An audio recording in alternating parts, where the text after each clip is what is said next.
TV만 보는 이 공기가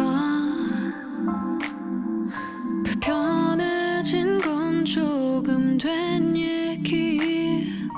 두근거리던 심장 박동이 식었다고 하기엔 별일이 없어. 어떤 뉴스에서 읊어주던데 6년 230일 남았대. 이번엔 좀 심각하던데 들었어 우리 목실에. 틱탁 틱탁 멈춰버린 너와 나.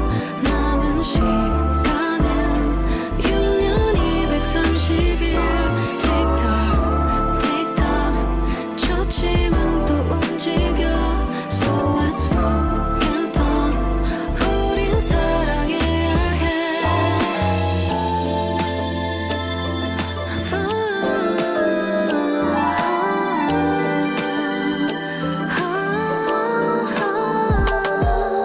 꿈꿔왔던 것과는 달라도 시작점에선 우리도 예외 없었지. 왠지 특별한 시계 같아서 속도를 조절할 수 있을 거라 생각해서 이젠 이해하려고 해봐도 아마 왜 그랬는진 모르고 하나라 여기던 둘이라 무덤덤해진 거겠지. 틱탁 틱탁 멈춰버린 너와 나. 남은 시간은 6년 230일. 틱탁 틱탁 초침은 또 움직여.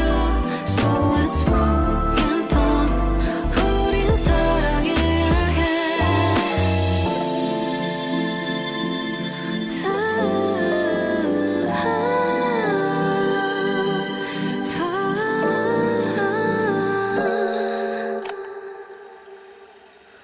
어떤 뉴스에서 읊어주던데 6년 230일 남았대. 이번엔 좀 심각하던데 Will you kiss me?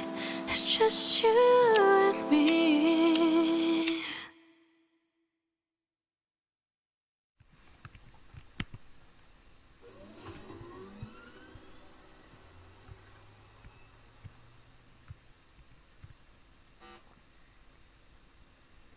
Good evening and welcome back to TIS-100. I heave my stuff around. So last time we finished this row of the test sequence with a rather slow but serviceable histogram generator. And I've been kind of occasionally thinking about whether it can be made faster, but it's really quite complicated. Because like you need to store lots of information. But anyway, we will continue to the final row, the signal window filter.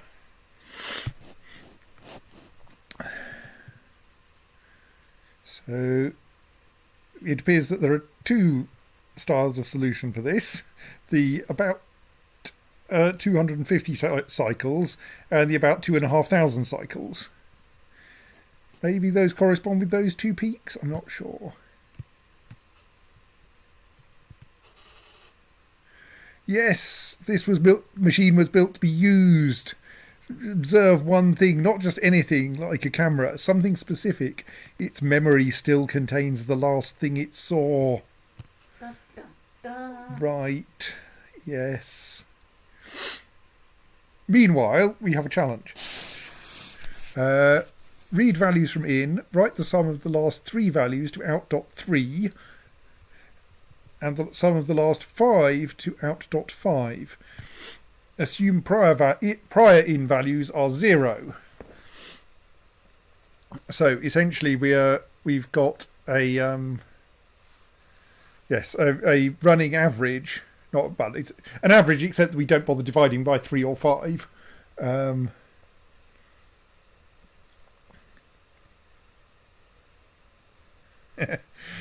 Just asks about of the last thing it saw, did it vaguely resemble a parrot? Maybe.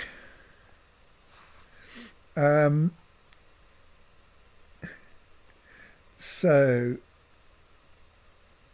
obviously the kind of thing that we need to do here is not to keep a buffer of the last 5 elements. It's to keep a running sum of the last 5 elements. Oh, but then we have to subtract off. Yeah, okay, we do have to keep a buffer of the last 5 elements. We just don't have to add them up every time. Anyway. But we've got plenty of processors to store data in if we need to.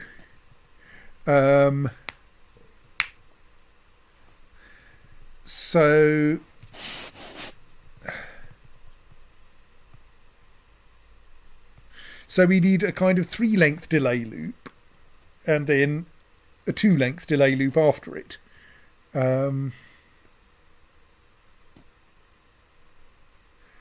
So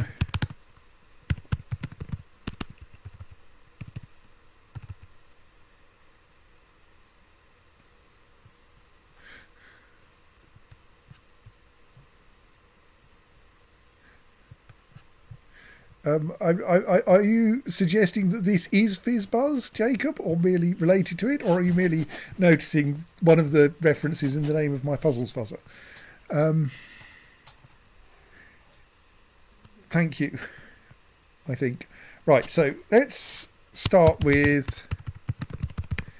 Obviously, we need to send our data in 2 different directions so we can merge it later.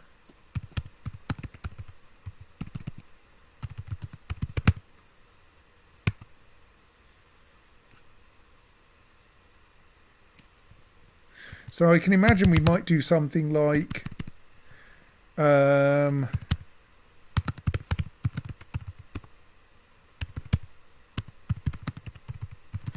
we can use swoop to add well, it was merely that I call that FuzzPuzz. One of the reasons I like that name was it was kind of reminiscent of FizzBuzz. So if we have something like this, then that will give us a delay in that we'll only write out something after we have read the... it looked disturbingly applied to me. After we have read the next item from the input.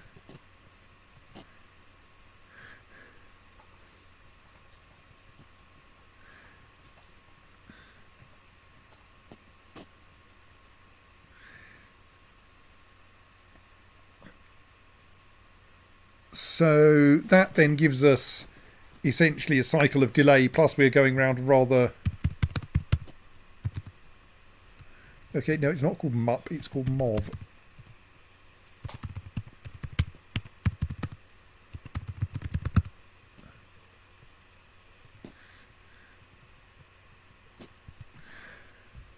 And it's also... Oh dear, I can't type today apparently. So like that will give us some convenient amount of delay. Let's just see what that looks like when we run it.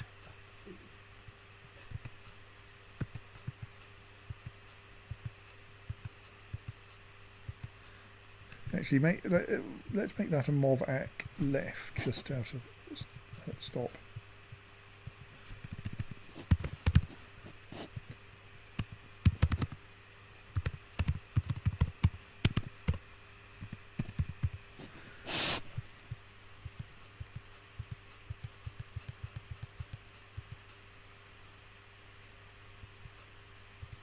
So now the 77. Oh, hang on. Let's do it from the start. So that actually no. We receive the 11 from above, then the 77 from above,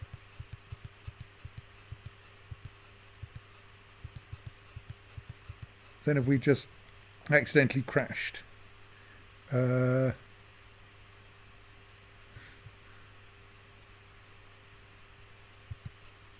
Yes. So that's trying to write to there, that's trying to write to there, that's trying to write to there. That's because I can't spell right. Told you I couldn't get anything correct this evening. Or indeed right. Right, okay, now so that now actually runs. So 11 arrives, that thing, 17 arrives. And only then does it. So actually I've put far too much delay in here.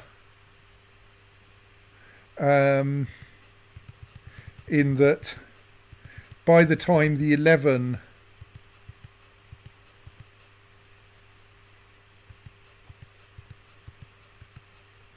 arrives, we've already got the... Oh no, we've only got the 17. Maybe that is correct. Well, okay, let's just try... I mean, I'm just going, well, maybe this will be a program that vaguely does what I want. And as I often seem to do, if I've gotten off by one error, I'll look at what the result is and adjust the code accordingly rather than trying to work it out in advance.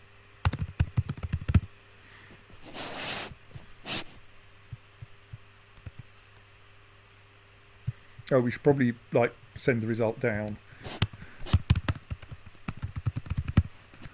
There we go.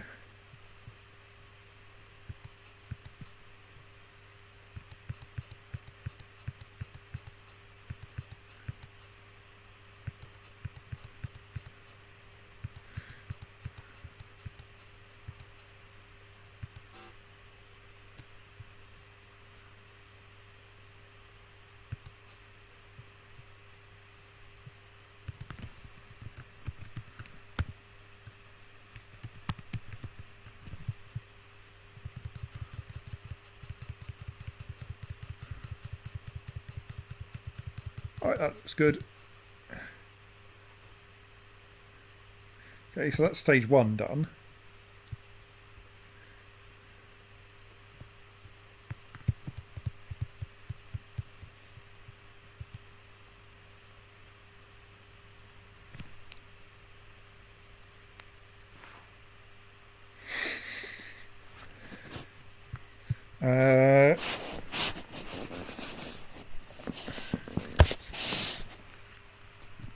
So what I really want is then to get a feed of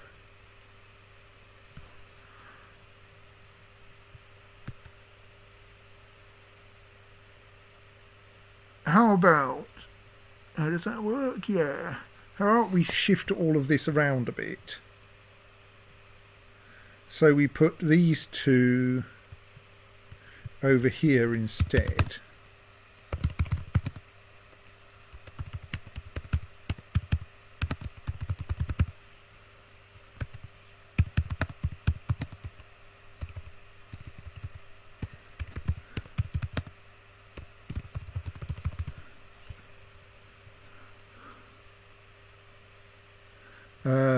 And then move the adding bit down here.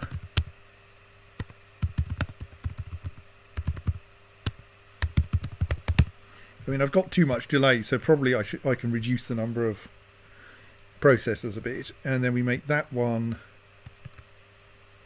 We put that one there. Only obviously now it's sending stuff left.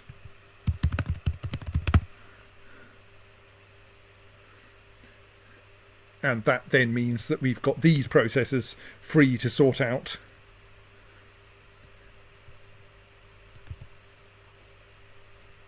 the 5.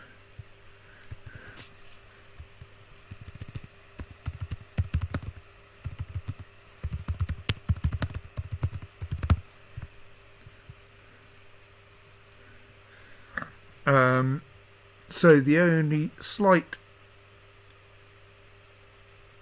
tricksiness is that this one can't really use its accumulator for temporarily storing the feed that it gets.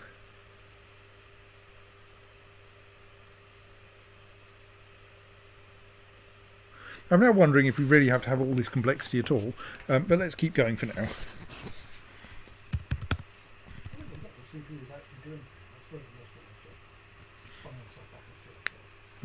Yes, I think I can probably. I keep thinking I can probably simplify this quite a lot because, after all, yeah, I'm using more CPUs than is surely necessary to do the job.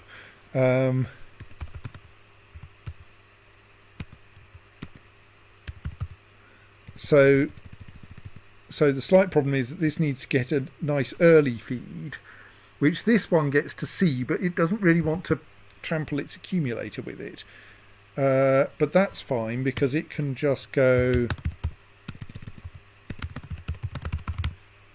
and then we can send 2 copies down from here. Oh, those annoying teleporters. So then we could try something like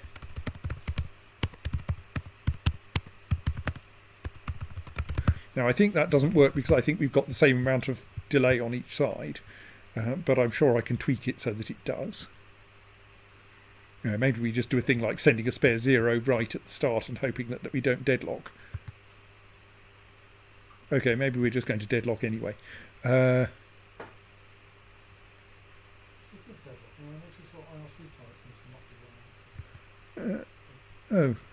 yes, that was odd. Oh, I think I might have scrolled back. Yes.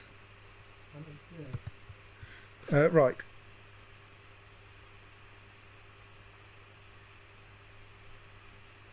So, yes. So, It's not for, with no wide up here, that's normally the other way around. so both pipelines have deadlocked. Why is that moving act left, you idiot? Let's try that. Right, not quite correct. Hooray, you made a buzzertron. Actually.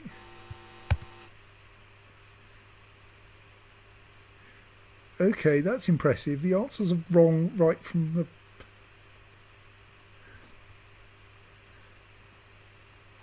Like, I would have expected that the answers would start going wrong at least when 3 and 5 diverge, not before 3 and 5 diverge. But I suppose that just means we don't have enough zeros in the pipeline? No. Well, let's at least get it so that they're both giving... Oops. Right, so that's now giving the kind of the right-wrong answer. So what happens if we do the really naive thing and go, well, obviously we need to feed 2 more numbers through then?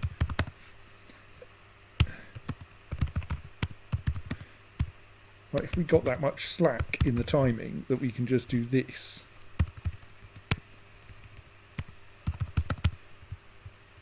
Or does that make it deadlock? That makes it deadlock, right. Not really surprising. How does it deadlock then? So that's trying to write, that's trying to write, and that's trying to get the initial data from that side. So can we shuffle the timings around in order to stop that deadlocking. That's not enough.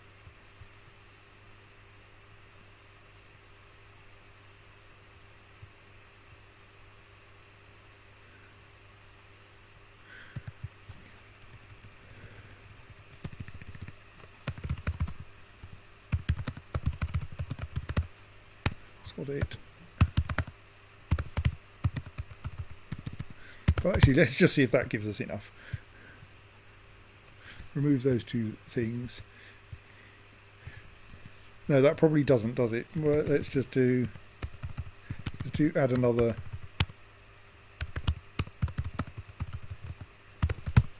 Right, so now we've added another delay stage there. First four were okay. Yeah, getting better, also getting slower.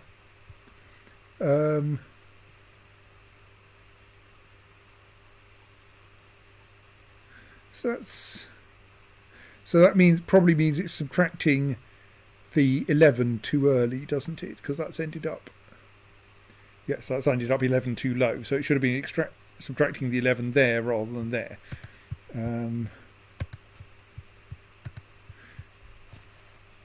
Well, can we then just do my previous silly trick? Have we got enough slack that we can insert one extra value into the pipeline? Yes. Right. Well, that's terrible.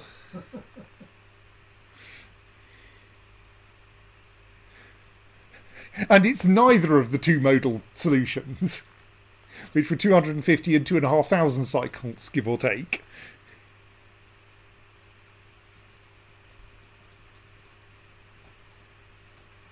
And my solution turns out to be about 400 and something cycles. Indeed, solidly 432 because it's completely data independent.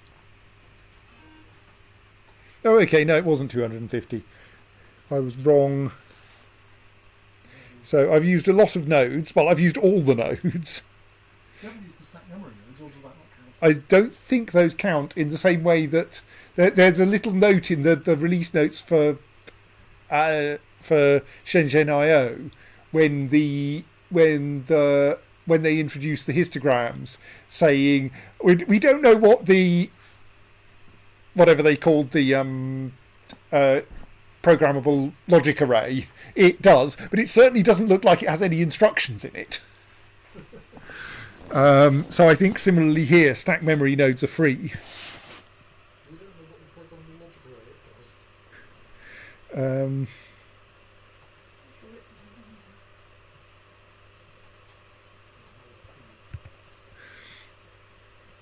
So that's certainly a fairly horrible solution. But it does work. It's not like a program I feel a burning desire to make better. So let's try the next one with a message from Uncle Randy. To perceive is to take in. The pattern of light becomes the pattern of your retina, becomes in your brain. Seeing something takes it inside of you. Yes. Right. Read values from in.a and in.b. Divide in.a by in.b. Write the quotient to out.q. Write the remainder to out.r. How big are these numbers? 1 or 2 digits. Results are always 1 digit, I notice, on both sides. So actually they've just taken the multiplication test cases and flipped the inputs and outputs. No, of course they have, because there's no remainder. Yes, it wasn't a multiply and add test case. I mean, not that would have been much harder, to be fair. No, I mean, the addition is not part of this. Yeah, so the quotients can come out with 2 digits, but we're only ever dividing by a fairly small number, which of course will tend to mean that repeated subtraction is quite expensive. Though I'm fairly sure I've never attempted to do this by anything other than repeated subtraction, but they have given us 2 stack memory nodes. Yeah, I mean, don't look at me, You solved multiplication with stack memory nodes. You just did it a bit slowly. But the sums are worse here. Right, and also, I mean, all of my prior experience on how to implement division without a divider is that you build it on multiplication. No, you can't. We know how much it takes to build a multiplier. Yes. There's no space for a multiplier here. Well, let's try doing it by repeated subtraction because that shouldn't be very hard. I mean, I suppose the same technique would notionally work. If you could build up, again, your powers of 2. Yeah, actually, now I think about it, my technique is reversible. But you were examining the bits of the multiplier. You were examining the bits of the multiplier by comparing them from the top down with powers of 2 and adding the corresponding power of 2 multiple of the multiplicand to the accumulator. And all you have to do is swap them round. So you're examining the input with respect to power of 2 multiples of the divisor and accumulating the corresponding simple powers of 2. So I think the same technique actually would work exactly reversed. And except when I say accumulate, you're actually subtracting so that what you have left is the remainder. Right. Well, maybe I should go and reread my or our multiplication solution first then.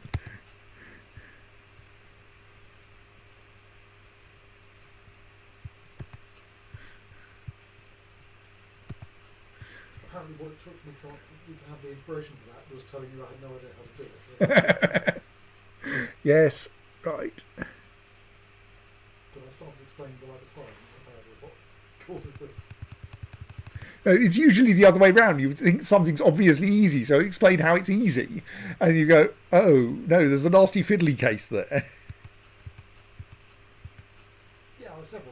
I've definitely got a habit of trying to do something impossible because that way I'll find out where the hard part is and then I'll understand why it's impossible.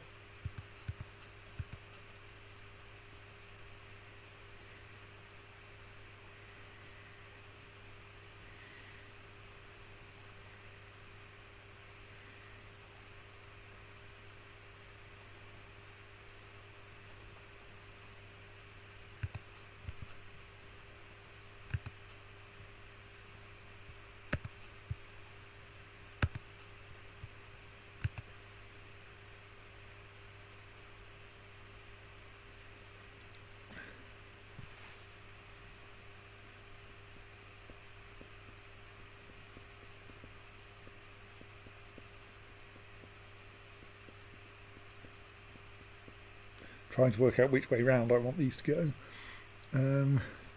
So we want to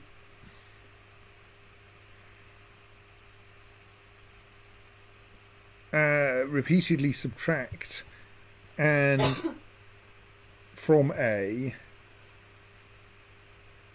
but also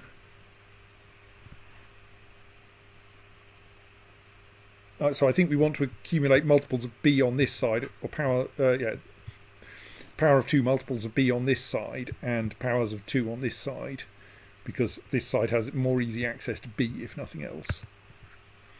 So Covered in B.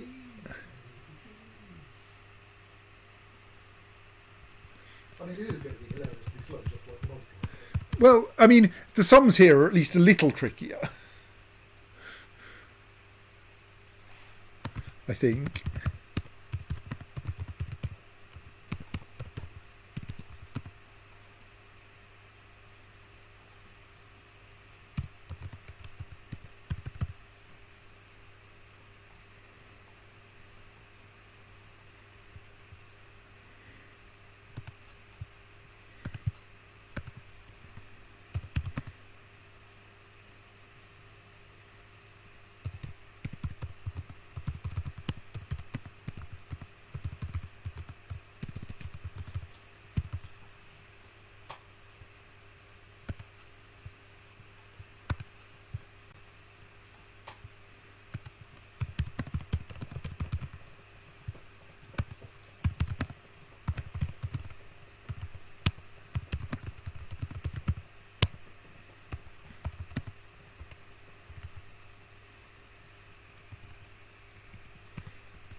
So that then sets us up various useful things. And then the idea is that we say, well, 47 minus 24, yes, that fits. So we'll add an 8 and keep the 24 subtracted. I'm just going through this in my head to make sure I end up with the right answer before I try to implement it. So to get my and that leaves 23. And thus 23 minus 12 is 11, and so that one succeeds, and then 11 minus 6 is 5, and 5 minus 3 is 2, so we should end up with 1 plus 2 plus 4 plus 8, which is 15, remainder 2, which is indeed the correct answer. So that does suggest that the algorithm is sound, as it damn well should be, and that I understand it, which is less likely to be the case.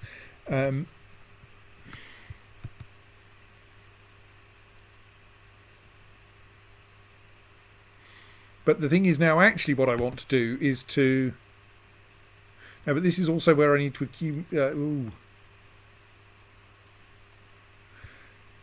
Actually, yes, of course, at this point, the...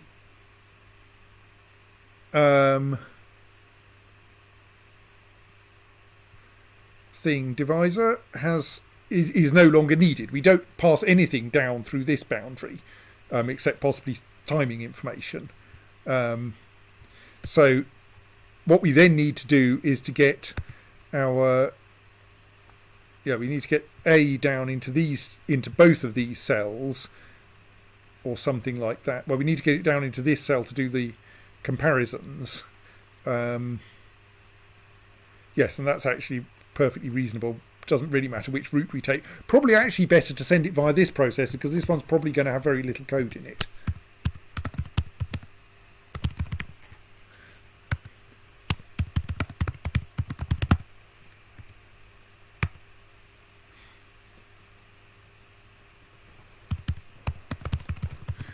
So let's have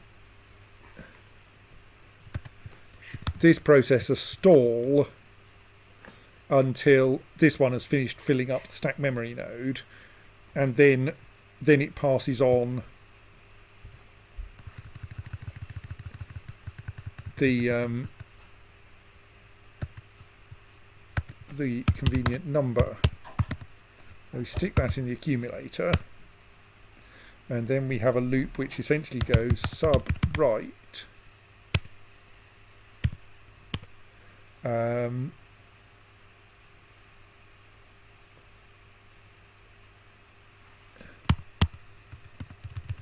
do something if it's less than 0. I'm going to go and have a look at how I did this in the multiplier now.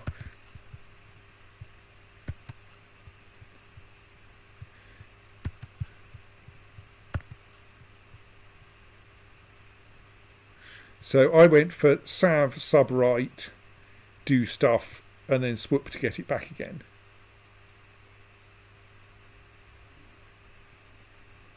And then mucked around with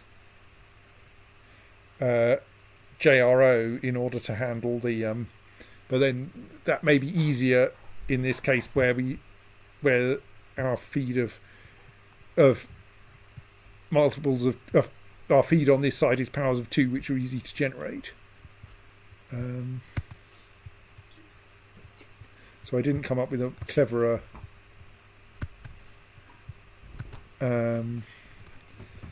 way of reversing this. Squack. We're still just reversing.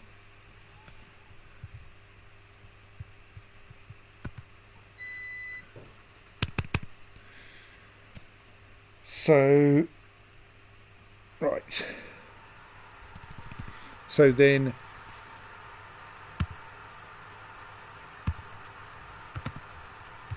we skip something if that turns out to be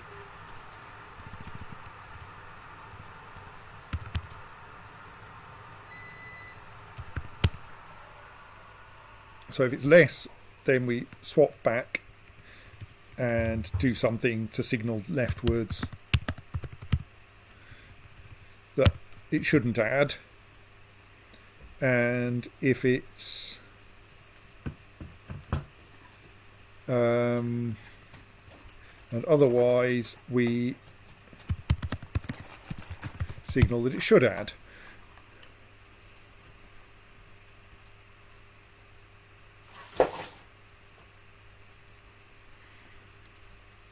It's certainly the sound of a stoat faffing. It's the stoat emptying out the small box of stuff. It's because the stoat is procrastinating. I will tell you why not on stream.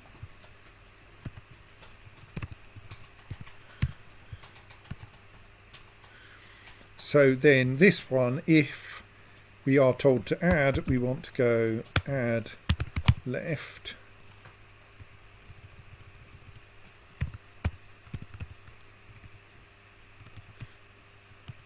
Let's call it 0.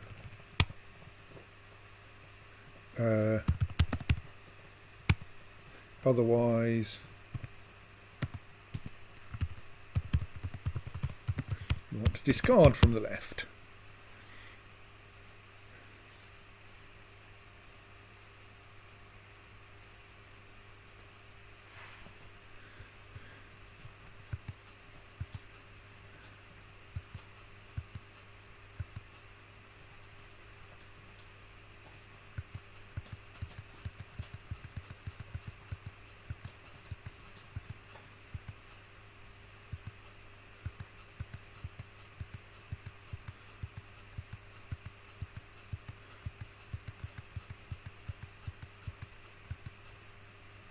Oops, that's not right because we only want to do that mov up ac once.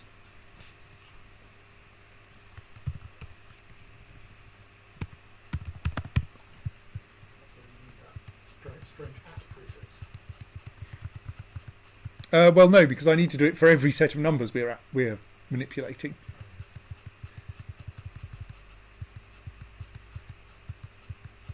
I think this will actually crash at the point when it, or rather deadlock at the point when it. Yes, I mean,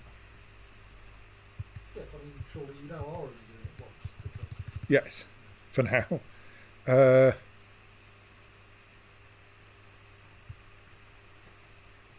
So that's not correct. Largely because that's jammed.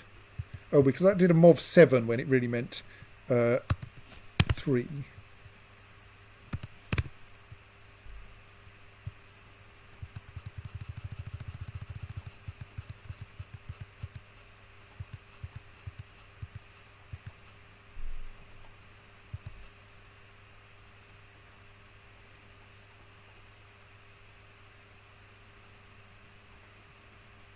Sorry, what?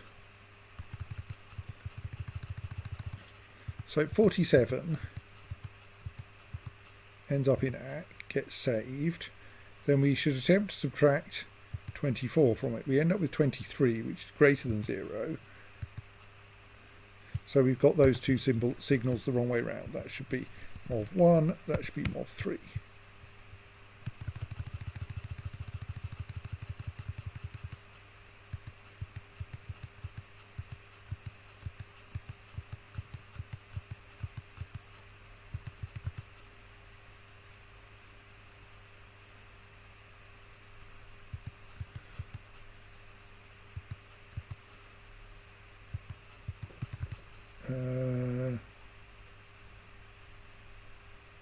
That's because we've run out of data. Run out of data with a result of 10. And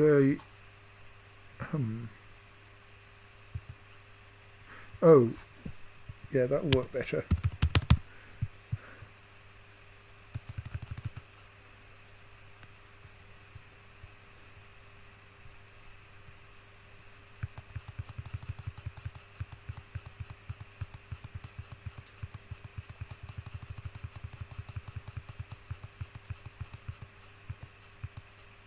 Right, and that has now correctly calculated 15 remainder 2. output it, and it hasn't restarted the program from the top, but it has managed to do the correct sum. However, 15 is not really, well, the biggest number that we can possibly output from our current system is not actually the biggest number we need to be able to output. Our examples suggest we probably need to be able to reach at least 128.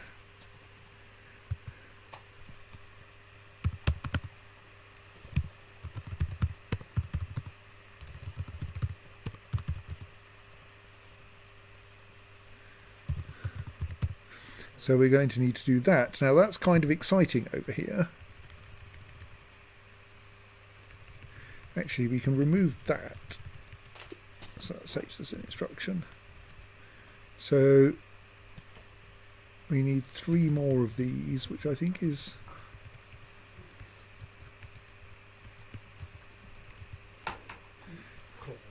one more than we can fit. Oh, but we only need that MOV there, don't we? I had noticed that it's very rare that I find instruction count within a processor to be a tight limit in TIS-100. Yes, in Shenzhen IO, I was always running it right at the instruction count limit, whereas here it's usually either obviously it will fit or obviously it won't fit.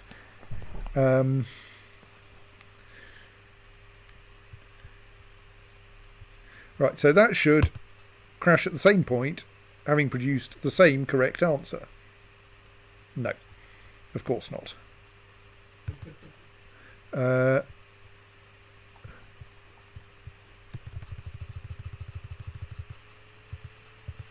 you did delete an instruction saying, oh, I don't need this. Yeah, true.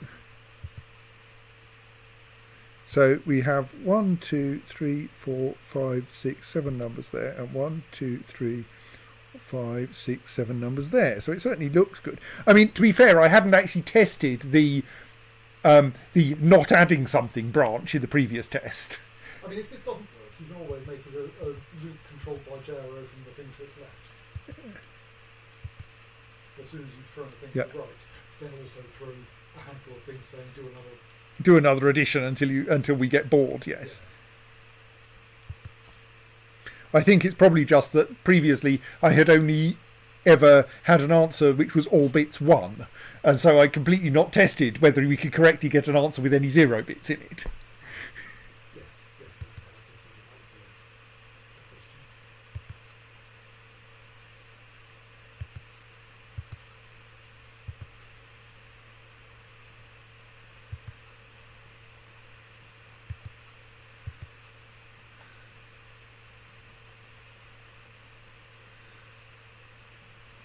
What? Oh. Right, yes. That MOV up right ends up firing before we finish doing our sum. Right, let's just make sure that processor stops and doesn't keep refilling our stack. Right, that's better. 15 remain to 2.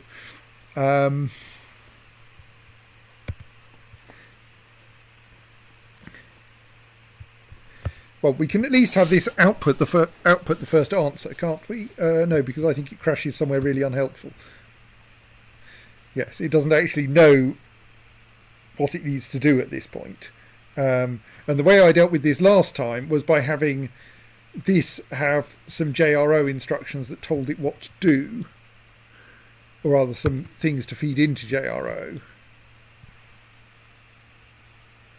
And we had this one feed in similarly useful things there. Of course, these two processors have these two have quite a bit of spare time to handle loop counting.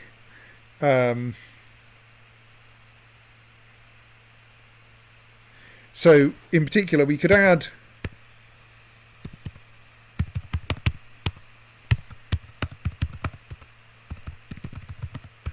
an additional micro instruction here that handles write out the answer. So when this one gets an answer, it can just signal this one to supply an answer as well,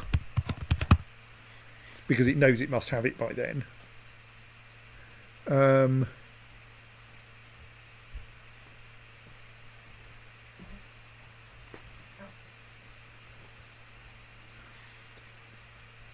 So then we just need to make this one able to know when it's got the answer. And like we could do that by really stupid means. So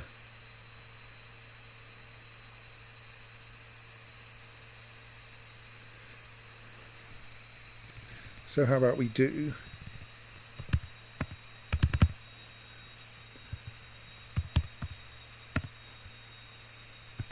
-1, -2, -3, -4, -5, -6, -7.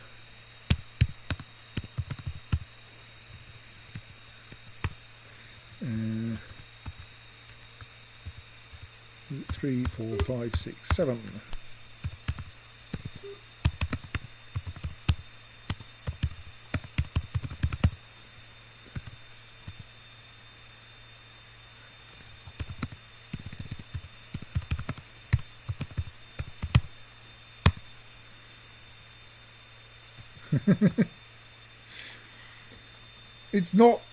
There's quite a lot of white noise there. So I'd need to do a fairly vicious. But there's definitely a high frequency that Yeah, well, I can probably. our filter would conveniently chop out. I could probably stick in a low pass audio filter. Yes, a few low pass filters to remove the high pass noise in a way that confuses the hell out of me. Blah blah blah. Oh, but do you Filters, audio filters. Get stopped. top hats? No, we don't actually appear to have any like No. frequency. No frequency modulation. Well, not modulation, but yes, I think kind of is. no frequency domain filtering. We'll be back. It'll be quiet again shortly. That's not true. You can never be caught up again. So, yes, I was going to test this one.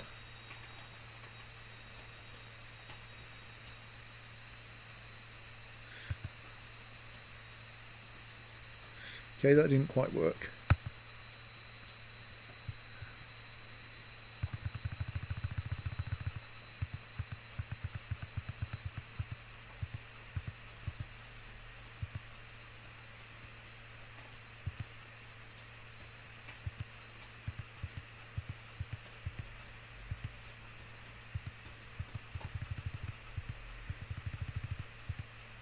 Oh, of course, we need one fewer of those jumps than I thought.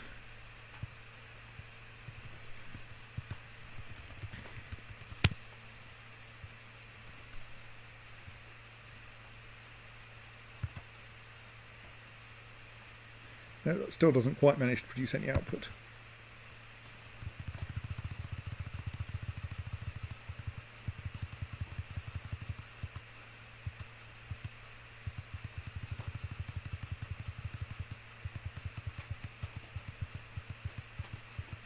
Oh, we should probably have the remainder processor actually write its output somewhere. So it does still seem to be subbing right once too often. Let's just check that again. Oh, I've got a jump T there, haven't I? Which is obviously utter rubbish now. That needs to be JR. No, that probably can't safely be JRO left, because otherwise we need to know what we're doing. Jump. Let's call it F. For no very good reason. It's better. That needs to now actually go MOV AC down. And we output the first result correctly.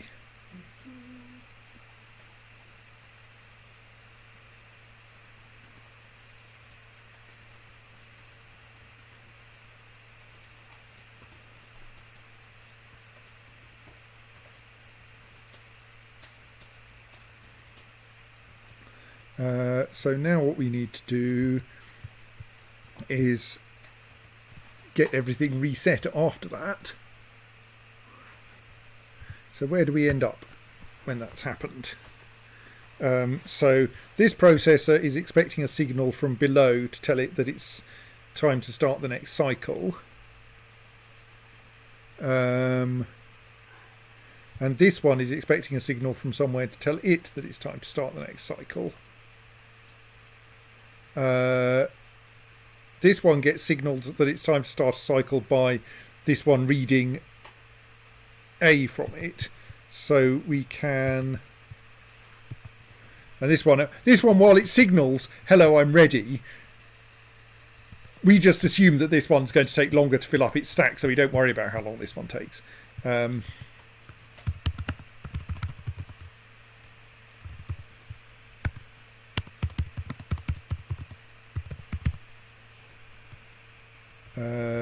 That's not the right timing, is it? Because we need that to happen. Oh, we just moved that up to the top. Yeah, that'll work. I mean, that'll mean... Oh, that's actually not very helpful, Ben, because now my previous assertion about timing becomes untrue, I think.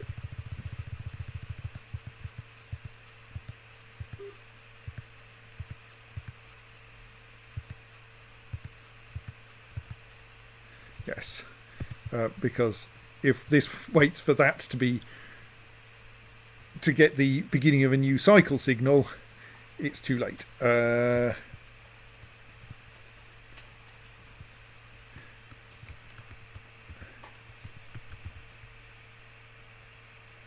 that's not right either.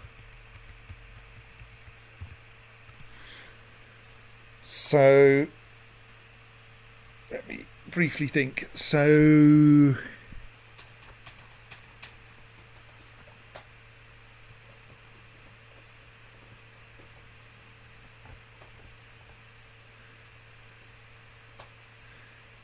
at the start of a cycle, this one signals right to say provide data and to say start filling things up.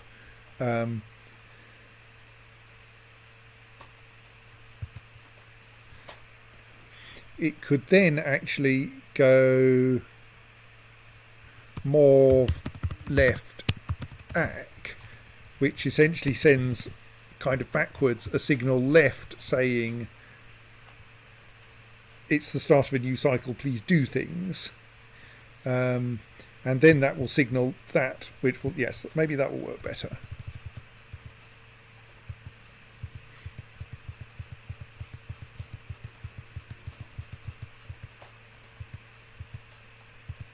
Yeah, that timing looks reasonable now. Still dies somewhere because I've screwed something up. So you're trying to write to there. You're waiting for a signal from below telling me that that we finished a cycle. Yes.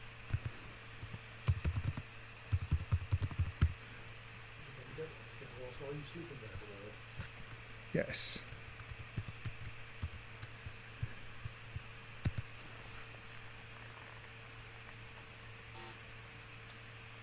Excellent. Yeah, we probably need to reset the accumulator at some point, don't we? Not accumulate continuously throughout. There we go. And Simon's idea for a division algorithm appears to be working correctly. I mean, I think it may be a bit on the slow side, but... You could probably expect that. You're now going to do something that's so obviously stupid that it's bound to be better. Well, every previous time, which is twice, I think I've solved this one by repeated subtraction. And I'm pretty sure with these kinds of numbers, repeated subtraction is worse. Like, dividing 47 by 3 by repeated subtraction is going to be quite a lot of cycles. Ah, yes, Not, the quotient. and Yes, dividing 70 by 1 is even worse. Yes, the quotients aren't single digits, which is No. unlike. The quotients come out quite... Like, the biggest quotient in this one is 86. That would take So while I suspect this can be tightened a bit,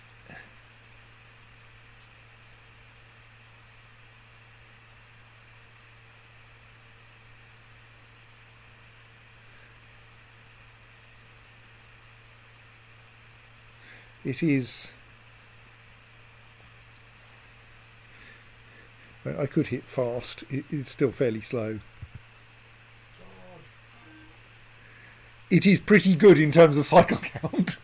Oof. Yeah, okay, this time it worked. Yeah, let's just say that in the past I think I've been over here somewhere. I mean, yes, we've used a lot of instructions to achieve it. Partly because I wasn't trying to be very efficient, like this structure for counting to 6. It's not a structure, that's more sort of splurge. I've been quite aggressive in my loop unrolling. Not as aggressive as you were for the multiplier. But yes, that was quite a success.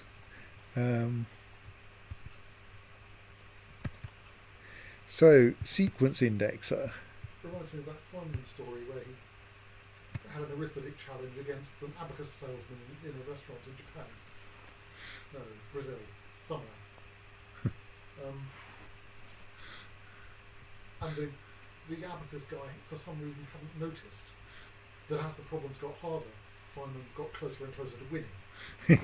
And so, as the ultimate challenge, he said that he escalated to cube roots, and Feynman completely kicked his ass. Which seemed like an own goal because he won easily at addition, fairly easily at multiplication, tied at division. Why did you go to cube roots? You could have gone back down to counting. Structures of the past persist and become memory. That memory, splurge. The present again, splurge. Discovered something new, splurge. Covering what was lost, soon now. So, sequences are this is the sequence indexer. Sequences are zero terminated. Read a sequence from in.v. Read index values from in.x. Look up index value in sequence. Write indexed value to out. So you get a whole sequence as input, but right, so in each test case, We get one sequence. you get just one sequence, and then you have to store that forever and keep, Yes. right, And keep indexing the same thing. this is a static data structure problem. Yes. Conveniently, we have a pair of stacked memory nodes we can bounce the sequence between. Yeah. So, I mean, we probably just start with that. Right. Now we have a copy of the sequence. On the other hand, we need a sentinel at both ends of it, I think.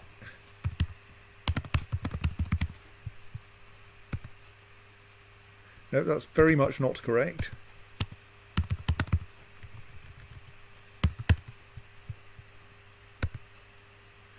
So then, as we read it out, we will know when to stop.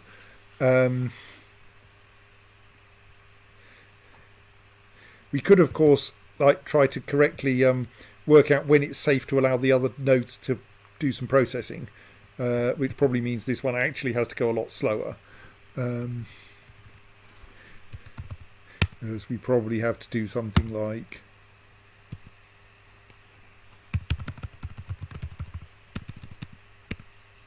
no, mov naught right was correct, you idiot.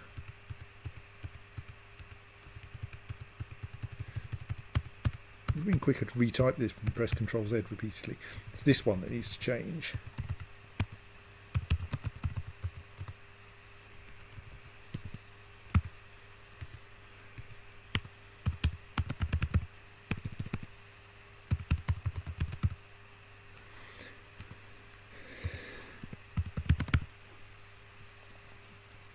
Probably use less CPU if we wait for something. Use less power if we don't go into a tight loop. Right. So that now loads that and then sends a signal downwards. But just getting a signal to the processor that's going to start reading from the index stream is going to be a palaver because Miles away. Well, I mean, I think this is the one that probably does the actual indexing, because it will be bouncing that. Its general approach will be mov left to wait for everything to be set up. Oh yes, I suppose you don't need to signal to the top right processor. It just needs to start trying to pass index Yes. downwards, and eventually there will be a lack of back pressure.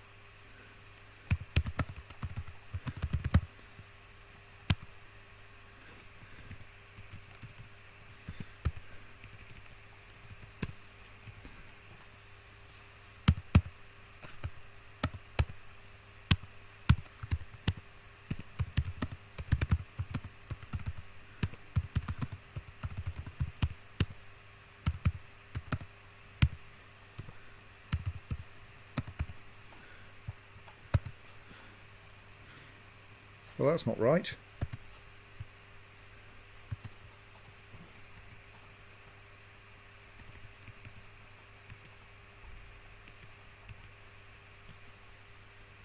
Oh, because the first entry in the list is 0 as well.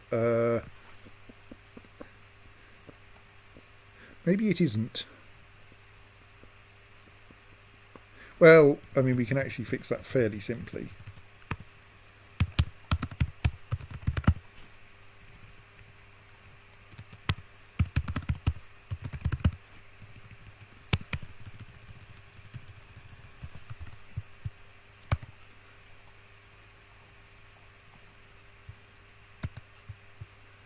Yeah, and of course that one should say north, down, up. Symmetry. Right, so now we just need it to actually do something useful.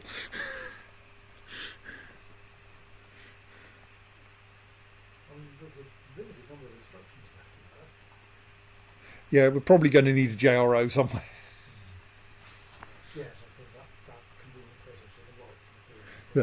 Which conveniently knows what the index is, can count downwards and say no. Actually, we can just have this copy the entire sequence to the right and have this one pick the correct value. That's just one extra mov instruction in here. That's true, isn't it? Yes. I mean, that may not be the fastest approach, but That's the constant time approach. If you really can't help doing a table lookup in a constant time coding constraint, then you just have to iterate over the whole table. yes.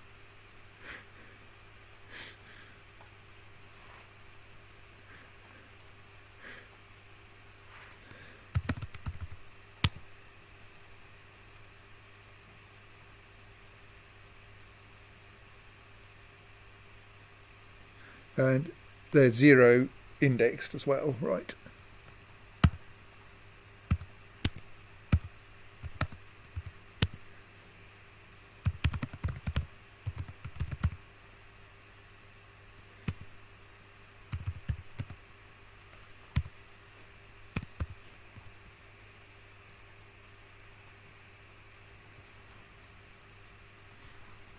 There is actually a slight problem.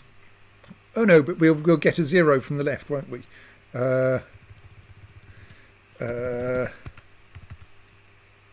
Which is that we need to make sure that this one knows when to stop when each cycle has passed.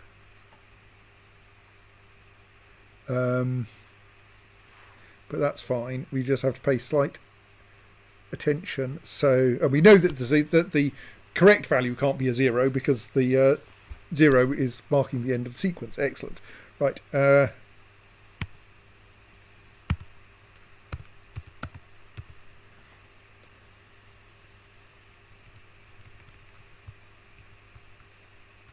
Oh, except I'm now using ACK for 2 purposes. That's not very helpful.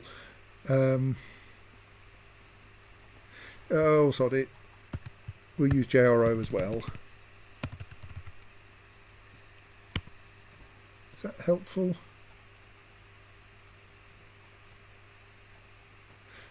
No, I don't like that. It's not. We've got back. We can probably use that. So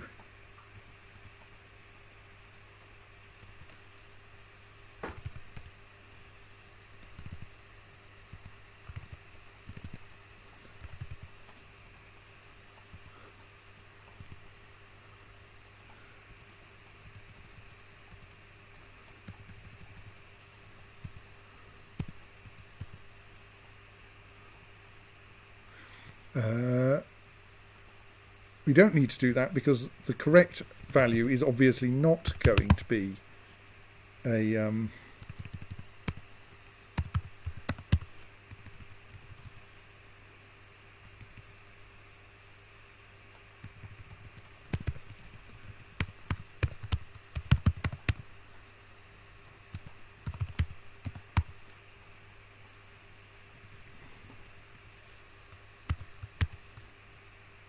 Oh, no, we can be cleverer. We know that we know that that we must get one value. So we have one loop that's wait until the accumulator hits 0, count down until the accumulator hits 0, reading items and throwing them away. When it hits 0, we send one item out, and then we read items until the item we read is 0, which indicates we've reached the end of the string. Yes. So I only need one accumulator. As long as you're sending the terminator, as long as because we know that the answer we are asked for must be somewhere in the list, and that the terminator will come after it because it's in there. Right. Okay. Rewrite this again then.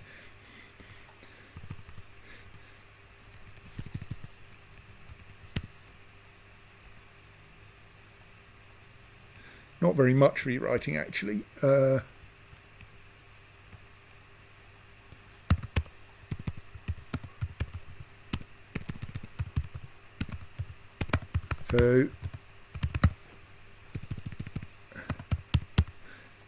So that's if our countdown has reached 0, then move from left to down and then jump to the end. If it hasn't, we'll have jumped. I'm pretty sure I've got my jumps tangled up here and can get my basic blocks in a better order in a moment. If we haven't reached the end, then throw something away and sub 1 and try again. If we have reached the end, then repeatedly read items into the accumulator until one of them is 0.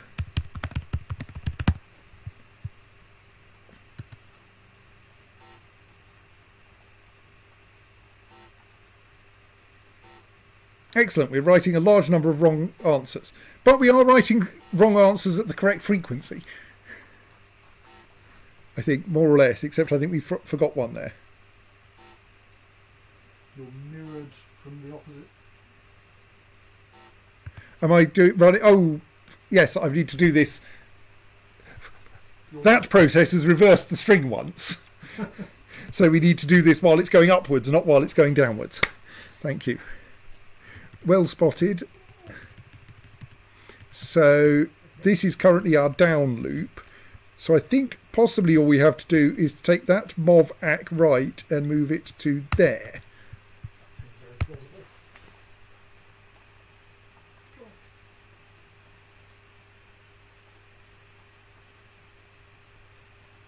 And thus our our more, not quite constant time loop indexer. Well, yes, I mean, if you were doing this constant time, you'd also be selecting each element with some kind of horrible bit twiddling, which in our case we have not got. But We don't have bits. So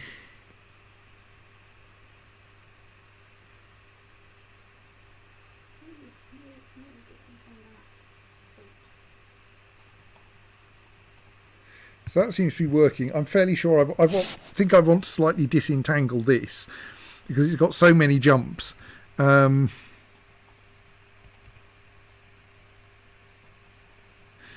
Surely we switch this over to a JEZ. And then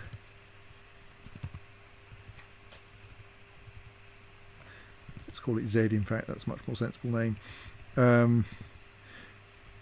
And then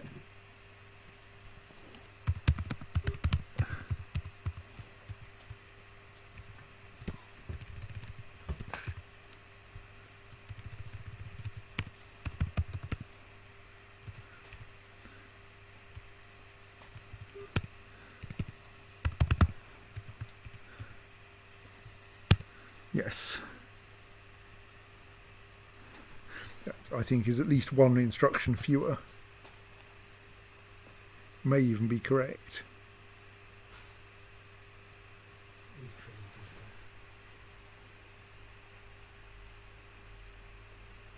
do Right, that's looking pretty good now.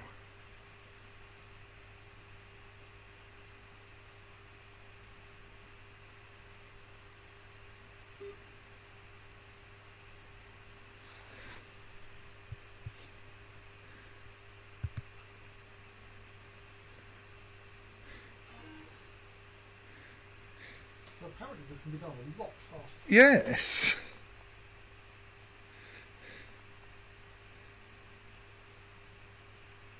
I mean, I suppose you could read in both directions, because it's not a very complicated sum to flip the sequence, at least if, as it appears, the sequences are all the same length, which we weren't told, but does appear to be true.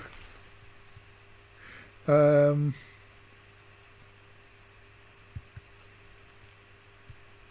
so you could, We could have this one invert alternate inputs, essentially, yes, in the middle and the centre processor echoes the sequence out in both loops. in both directions. I mean, that seems like it'll only be a factor of 2 and not a factor of like 5 or something that someone's managed.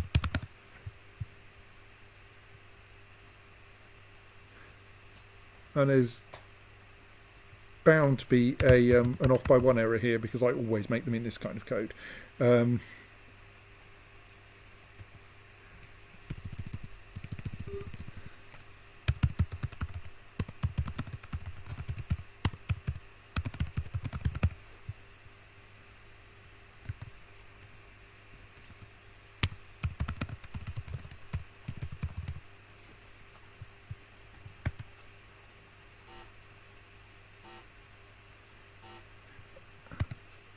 Hang on, I know I should have paused that so I get some.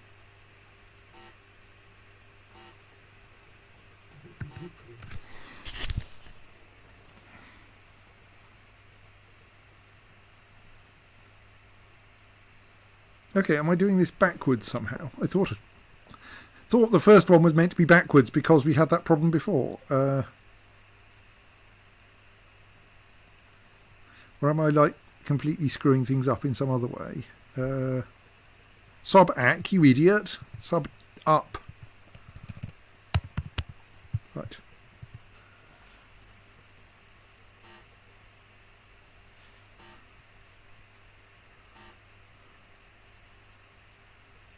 Does it beep when it gets an error? Yes. Right, yes, okay.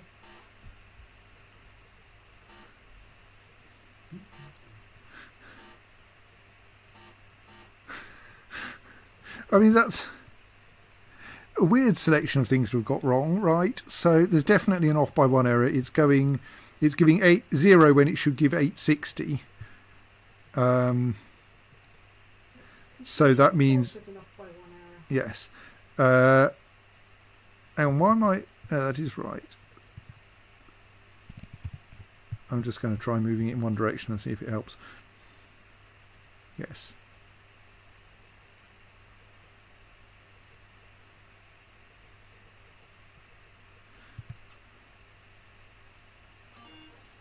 I mean, that's at least got us down into reasonable, albeit by cheating slightly. Indeed, mobile. So what someone else has still managed a factor of About just over 2. 2 better than that, yes.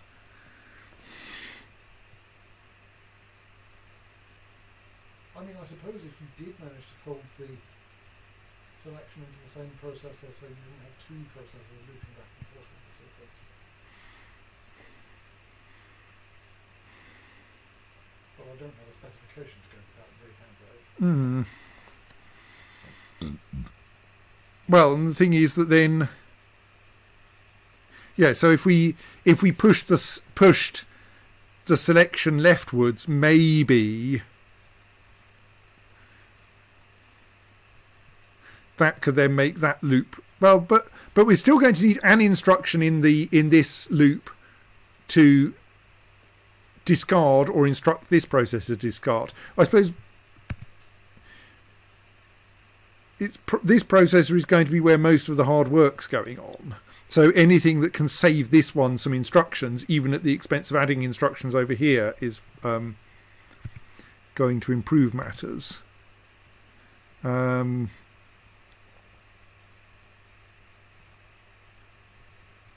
So if we change that, kind of awkward though, because we basically just want to skip that one instruction under some circumstances, and we'd have to have a JRO that, I suppose it can just go, we can just go insert here JRO right, and similarly, I mean that doesn't help us very much, but it's very simple. And then mov left nil becomes mov 2 left, but then we have to go 1 left,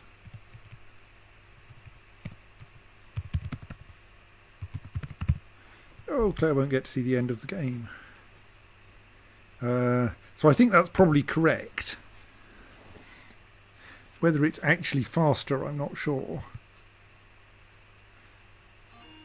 That's basically where we were before, isn't it?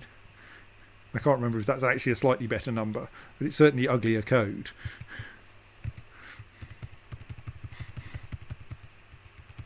So yes, I don't know how to make this that much faster.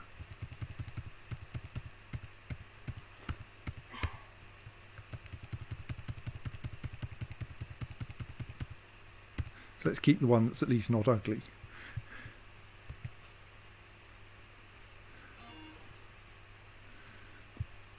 Right. Well, some of us are going to stay up to finish the first half of the game, because there is actually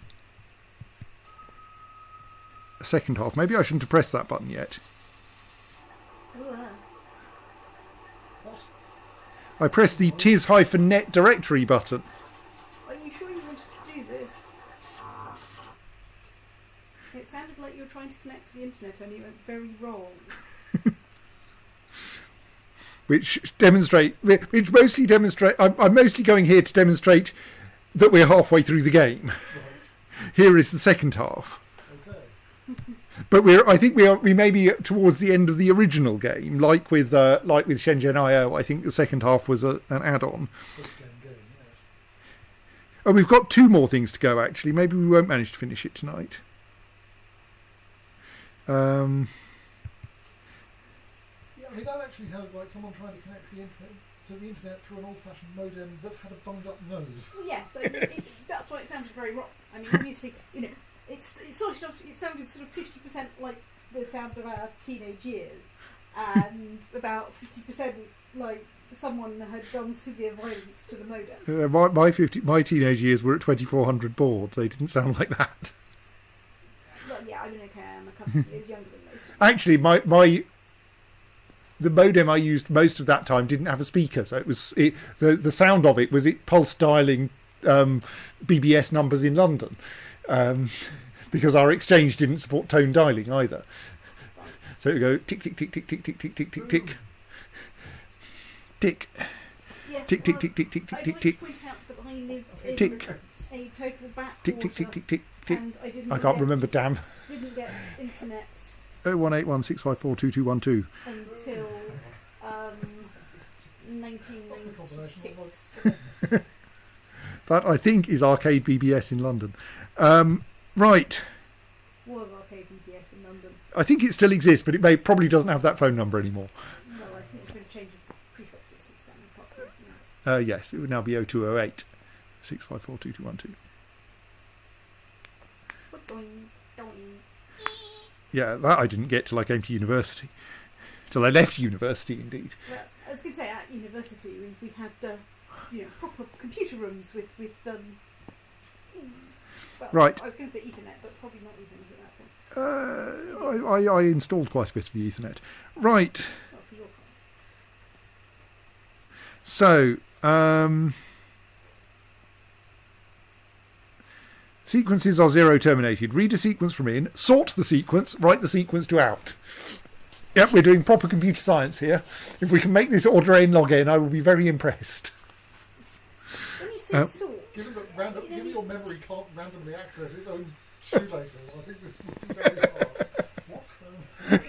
Yes. I can only barely randomly access my own shoelaces, to be fair. I haven't seen you trying to Yeah, get I your think. shoes. I mean, it seems like the obvious approach is to ping the thing back and forth between stacked memory nodes, inserting the new thing where it goes. Yes. Which are confusingly rather a long distance apart.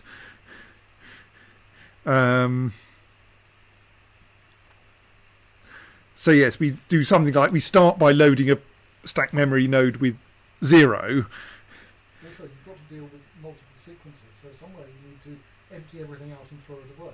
Yes. Well, you- We will know which which stack memory node is full at the time. So possibly we could have an entire dedicated throwing things away processor. I mean, what order are you meant to sort them to? I mean, Ascending numerical so they order. haven't actually bothered to specify. So you No, they've merely given us me enough examples that I can tell. specification by example. You don't need to give me very many examples for me to work out whether I'm going up or down. It's true. I mean, it would have been slightly embarrassing if all of the test cases had been length 1. That reminds me, I saw a sorted list today that made me aware that there is actually a worse thing than that horrible thing that happens when you put numbers in a list of sorted strings and they end up getting sorted by their most significant digit rather than by their actual size. Roman numerals work worse. Yes, Roman numerals. Apart from the fact that you're going to have the letters in the wrong order as well, they will kind of sort by approximate magnitude if you change the sort order of the alphabet, at least. It's unexpected for a while if you use codex. Except for IX and things like that. That Yes, I really mean, is some- and but it'll still end up in roughly the right area. it's true.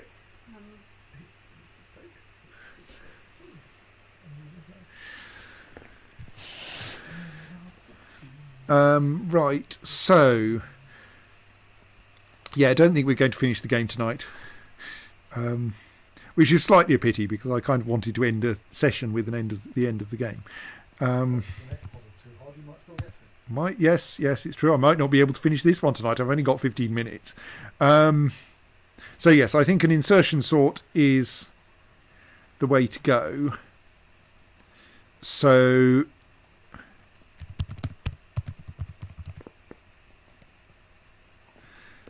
how are we going to do the layout here? Because, why are the stack memory nodes not separated by one processor, which would be the obviously correct number, and are instead separated by 2? Do we end up... I suppose we have to have something that does the subtraction, and then it thus loses to do the comparison, and it thus loses the value. Which makes things slightly tricky, but you can always salve it first. So, I mean, I don't have an n-log-n algorithm for you, but it has suddenly struck me that if there were 4 rather than 2 stack memory nodes, it might be possible to do a merge sort in which you regard...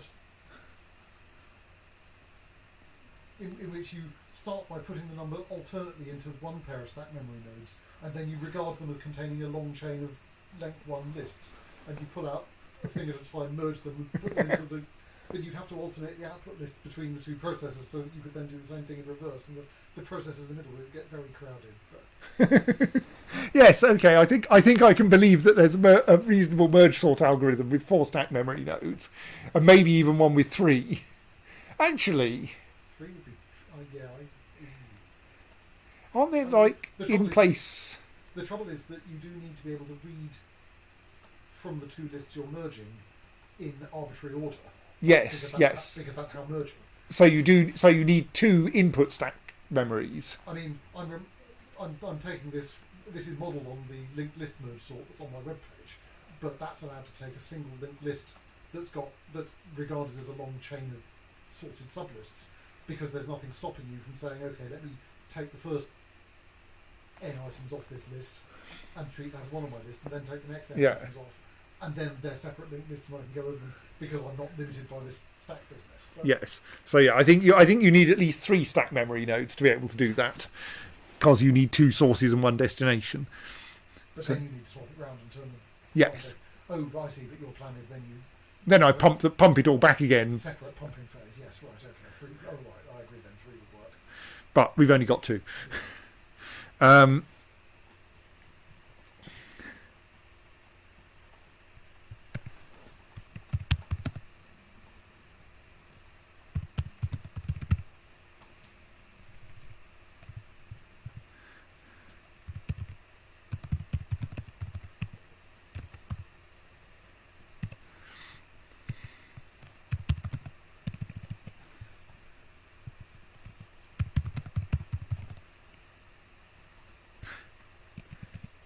Maybe a bit optimistic.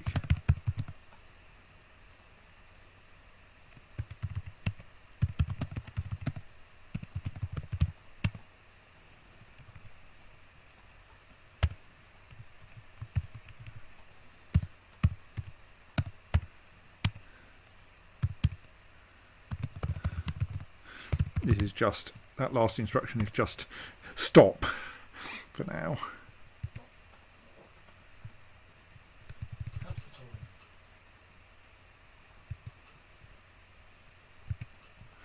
time. Ditto here.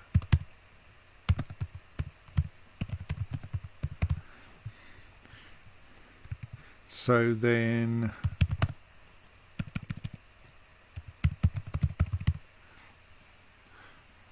so if the first element of the list is if an element of the list is greater than our input, then we want to insert our input first. So if it's, and that would be if our output was negative. So if we are greater than 0, then don't do anything. If we are less than 0, then so we've now lost that. So let's go send another copy, which we'll have to.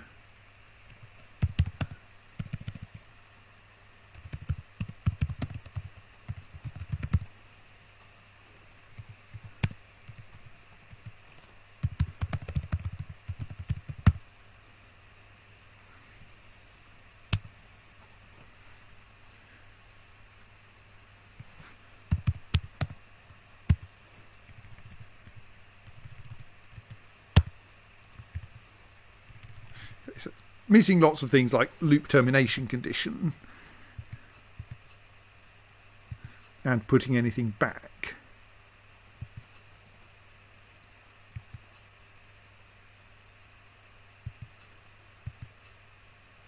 Oh, but we don't want greater than. Yes, we do. That'll be fine.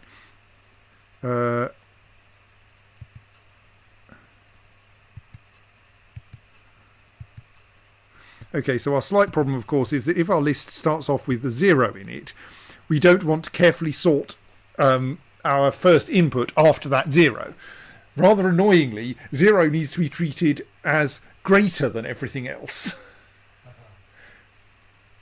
Alternatively, maybe we don't make our list terminator 0 initially, and we only turn it into 0 when we finally write the list out, or something like that.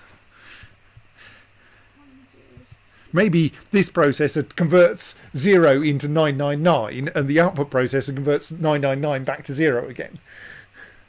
That might work. You don't have rapid arithmetic, do you? Don't think so. I think we've got the same saturating arithmetic that that was inherited into Shenzhen IO, which is why it appears that some features of the TIS-100 somehow made their way to China. Shame, because otherwise subtracting 1 would be a really neat transformation that sorting order and turn the terminator into 5 frames.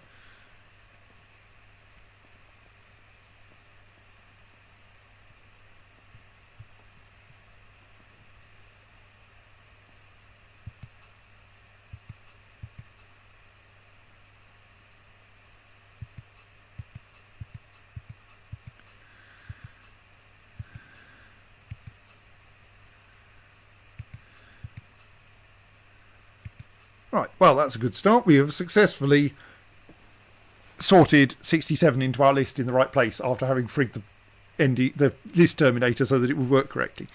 I suppose the other approach is if the problem is that the list terminator is small, then sort the sequence into reverse order. Does that probably helps because detecting zeros is much easier than detecting 999s. Right, because there's no jump if not 999. Instruction, yes. Yeah, I like your plan. Good luck, said Al.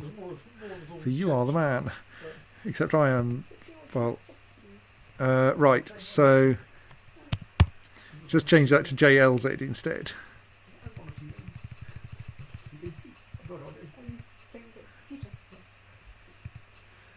Right. So then that MOV write down now needs to check whether we've reached the end of the list, I think. I'm slightly wondering if it does. Like, can we arrange that this processor just stalls and that we send the list back again by a different route? But no, something needs to. Well, I suppose this one can detect whether it's just past a 0 leftwards, and it knows that it's going to be pretty quickly on the stack memory node, and then it can poke downwards and say, right, could you please get that back out again? Yeah,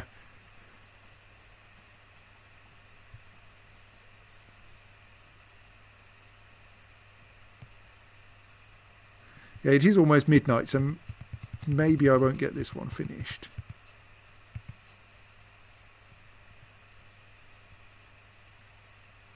So that one has then said, erg, we found the end. So let's now have that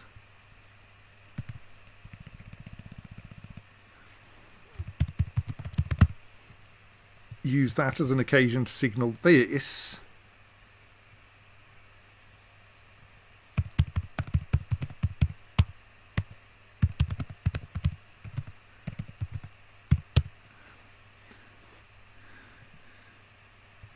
And then start pumping data back up again.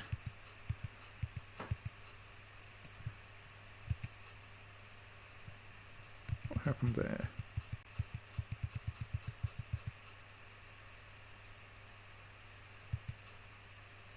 All right, yes. Right, so that kind of works. But we do, of course, need to make sure we stuff a list terminator in first, which probably means that this one does need to know when the list starts, because otherwise this one won't know when to stop reading the list.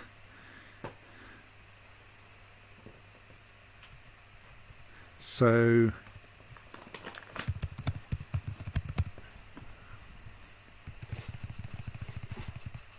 I'm trying to use my phone.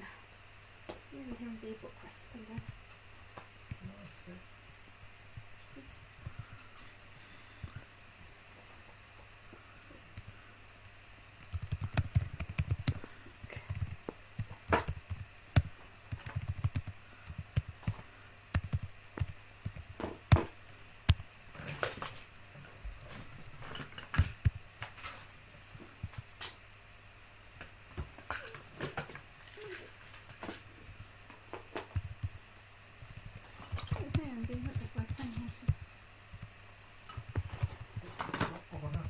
It's true, I mean, it's what she does. She's the Bishop of Southwark.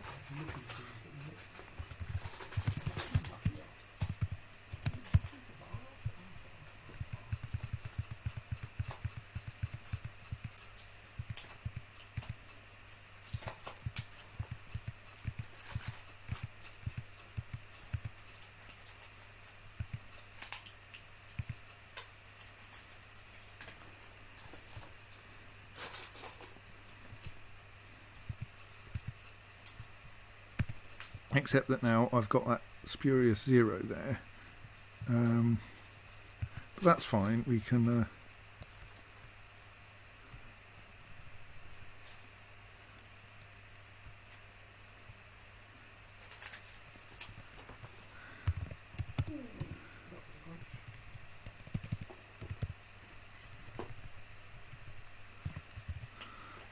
do something like that.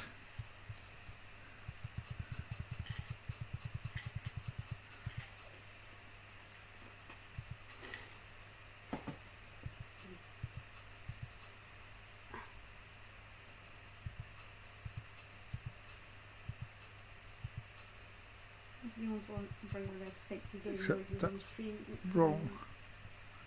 Because actually I need to do that somewhere Leave else. chapter 5 of At the Feet of the Sun.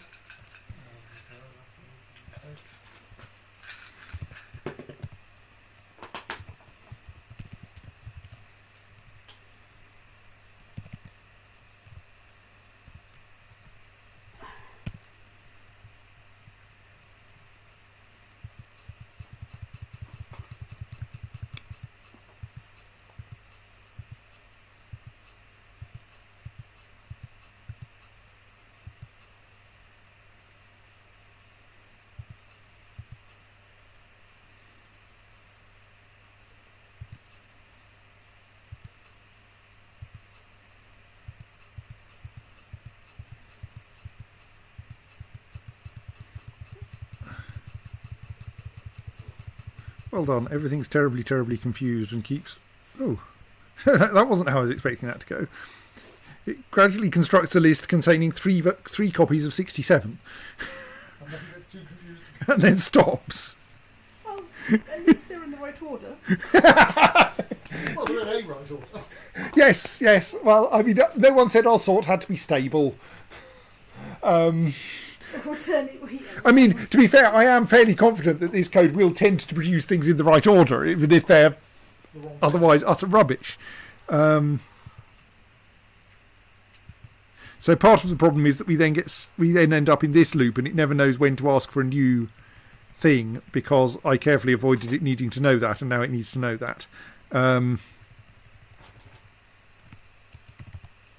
So.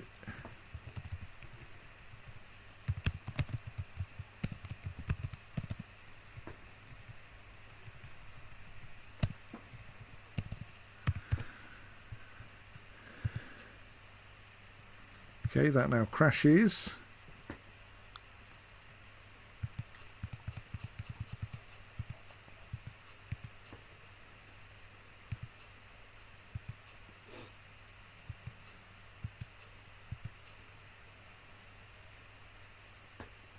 Because it needs now to wait a little bit for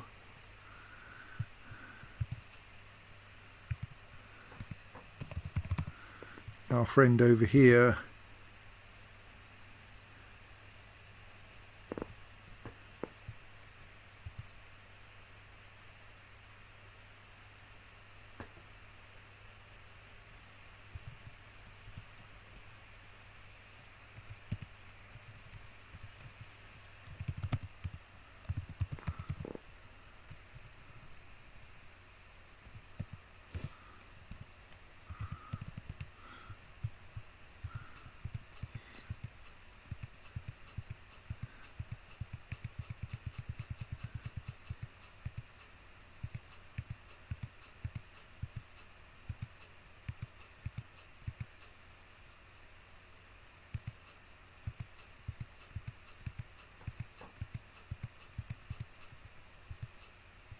Oh yes, well this one of course doesn't ever actually send a second Yes,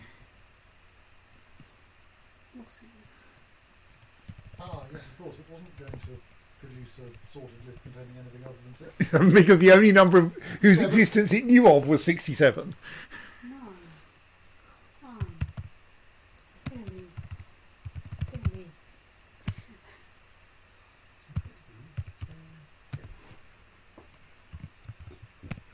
I mean, at some point we need to be able to handle multiple lists, but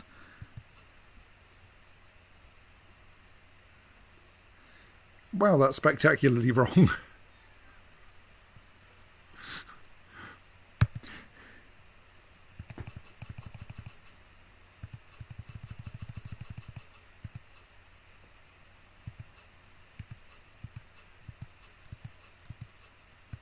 So that, up till there, which is the bit I tested already, it does all right.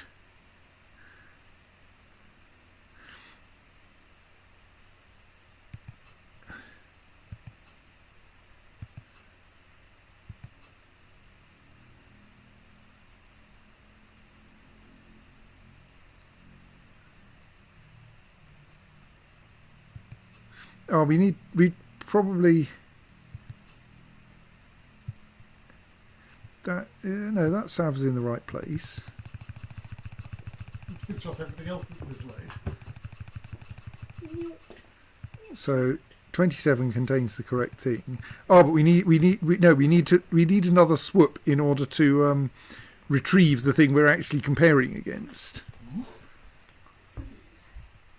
Apparently my contribution to this making silly noises, I might also start going to bed. I do after all have further to go than anyone else here. Truth universally stated. Truth universally stated. Well, that's differently broken. Right.